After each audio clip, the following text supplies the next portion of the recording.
Hi everybody, Semper here.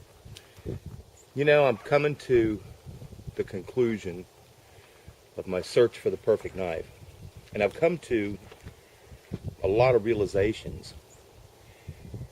I can't tell you what your perfect knife is. I think people are wrong when they say there's no such thing as a perfect knife. I think there is. But I think it has to do with individuals. So I'm going to sort through, I've narrowed it down to, I believe there's a couple of dozen here. And right here on camera, with you, I'm going to weed out some of these. And I'm going to show you the one knife that I would take. Now, I'm always going to carry more than one knife, but there's always going to be one knife that I will risk my life to hang on to. The one knife that will do what I need it to do and just take care of things. Now, I'm going to just let you know, I've weeded out things like the kukri. You know, it's an age-old design. It has its place, and you might love it. You might be the best person in the world with it, but I'm not. It's an odd design for me. It's cumbersome. So I've weeded the kukris out. And may the God of the Marine Corps forgive me, but I've weeded out the venerable K-bar. It's a great knife. It really is. It's a good all-around knife, but the knife is designed for combat and not for general survival. So I'm sorry, K-bar, but if I had a machine to play taps, I would. And we're just going to go through these and just kind of bear with me. Now, this is a knife that's beautiful. It's handmade. It's big, which, as you all know, is my choice. It's full tang, more or less. It's more than rat-tailed. It's not quite full tang. But it's a very thin knife, so batoning is going to be difficult. But it is the single sharpest knife I own. It's also very expensive. I weeded this one out just because of the expense as much as anything. It's probably an incredibly tough knife. I'm not going to put it through its paces because of what the thing costs. But okay, the Les Stroud Survival Machete. At first glance, this would be perfect. But as you can see, I've cracked the handle just doing some batoning. Comes with a fire steel. If they improve the handle, this might shape up to be something. Now, the odd curve on the blade makes it a little bit troublesome, but again, maybe it's a work in progress. At least I hope it is, Les. Not that you would take any advice from me. This is an interesting one. I included this one because it gives you a couple of worlds. This is the SOG revolver, and it's a nice tough knife. It's, for all intents and purposes, it's full tang because it rotates and you go from a knife blade to a fairly effective little saw blade. This is probably a backup knife that I would take, and then if I lost it, I wouldn't cry about it. But as a single, life depending on it, perfect survival knife, it's not big enough for me. Again, might be for you. The Becker BK2, Dave Wendell's go-to knife. Now, this is a hunk of steel. It's a full 1/4 inch thick. It's full tang, rugged, tough, nearly indestructible. It's like the tank of knives. Too short for me. Again, I would take it and carry it, but I wouldn't depend on it to be my single knife. And again, it's just personal preference. I'm not going to argue with anybody over this. The Buckmaster. This is a knife that I would grab because I know this is an incredible knife. It's over a 1/4 inch thick. It's got a 600-pound test from the blade to the handle. It's got the neat little attachments, a great little saw, serrated on the back. I might go for this, and you know what? I'm going to put this in the maybe pile. So as we go through this, we're going to have a maybe pile. And this is the first knife in the maybe pile. Buck Hoodlum. You've heard me rail on it. It is, for all intents and purposes, the perfect knife. I've used this for everything. Double churls, you can get up close. Nice long blade, virtually indestructible. And if it wasn't for that, it would be hands down the perfect knife, and I would argue anybody for that. But we're going to put it in a maybe file because I have watched on video on YouTube people have broken this knife. That gives me cause for pause, shall we say. Tops, great knives. Quality cannot be beat. You can't top the quality of Tops. Praithner Warboy, I have a Dakota Rambler around here somewhere. Great knives, 1/4 inch thick, full chunk of steel. We're going to put this in a maybe pile, but it's going to get overridden because of its cost. Tops knives are fairly expensive, and we're trying to find one that anybody can have, but we're going to put that in a maybe pile. Hen and Rooster, again, fairly expensive, except for this one. This one I think it's like $40. Not big enough, so we're going to discard it, but full tang, super hard, the best steel you can buy. If you get the chance and you have the money to purchase a Hen and Rooster knife, do it, folks. You'll never regret it. Simply the best steel in the world. Maybe the only steel that approaches the Hen and Rooster in quality is the Puma. And here's a Puma. Now this is a nice blade. It's a kind of a small Bowie, full tang, as you can see. Very nice quality. So we're going to put this into the maybe. Even though it's a little bit smaller than one I would normally choose, the design is nice. Schrade Extreme Survival. Great price, great knives. Now this one has the hollow handle, but it's all one piece of steel. 1/4 inch, or almost 1/4 inch, I guess. Great design, great shape. So this goes into the maybe, even though, again, a little bit small for me. We're still going to consider it, so it goes into the maybe pile. This thing's hard to snap. I think I've got 2 other Schrades here. Let's see what this is.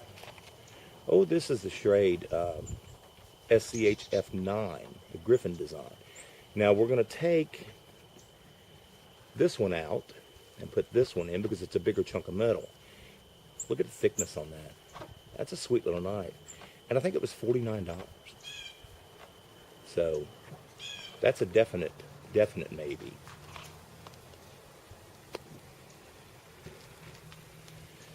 All right, let's see, what do we got here? This is a Smith & Wesson Search and Rescue. Not a full tang. Great chunk of metal, though. Good shape, good design, nice handle. But we're gonna, it's probably, these rat-tailed knives, look, don't get me wrong, these rat-tailed knives will serve you your entire life, and they may never break. But looking at them from a physics point of view, it's a weak point. And I'm just trying to eliminate anything here with a weak point. Now, this is another Schrade Extreme Survival. This is full tang. This is the stainless one. Not quite as thick, but a nice full tang. Big handle. That hammer thing just kind of irritates me a little bit, but goes into the maybe pile. Definitely into the maybe pile. I like the fact that it's stainless. You can't get a spark from a flint, but I don't know that I would ever see myself in that position.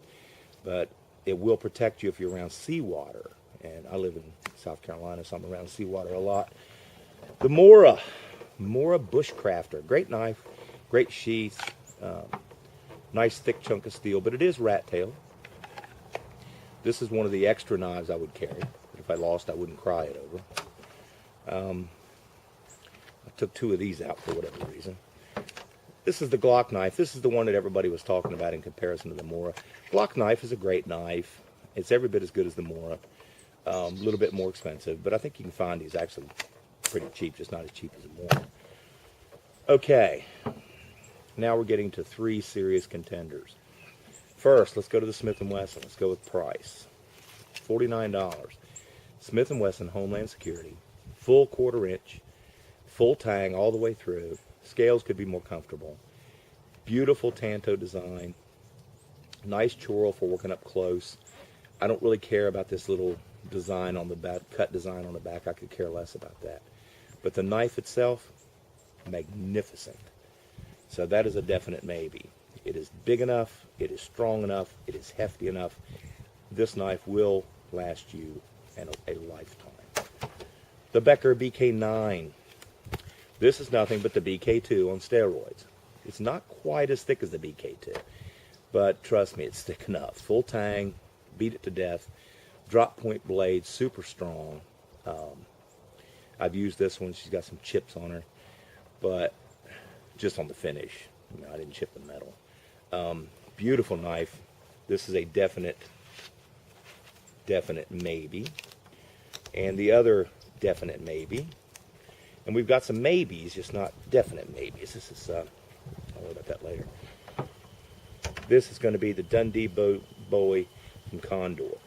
Again, chunk of steel, look at the thickness, clip point blade. Now, my preference is a clip point blade, and I've used this to do some chopping with, and the handle, though an odd angle, makes for chopping really sweet. Baton's well, and the price is good. It's under $50. All of these are under $50 that I've got in the list so far.